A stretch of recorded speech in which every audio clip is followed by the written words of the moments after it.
Hello guys, in this video I'm gonna show you how to fix Instagram automatically closing in less than 1 minute. So all what you have to do is so easy. Just open the settings on your phone like this, go to apps and then go to the apps again right here in the top.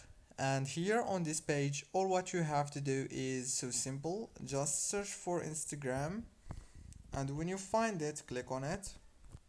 Now right here on this page you will find the app informations page.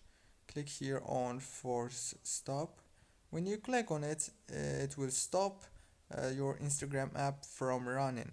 After that, go down to the data users, scroll down and disable all those options, then enable them again like this.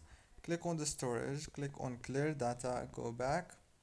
Now you have to do one last thing, reopen Instagram, and that's it.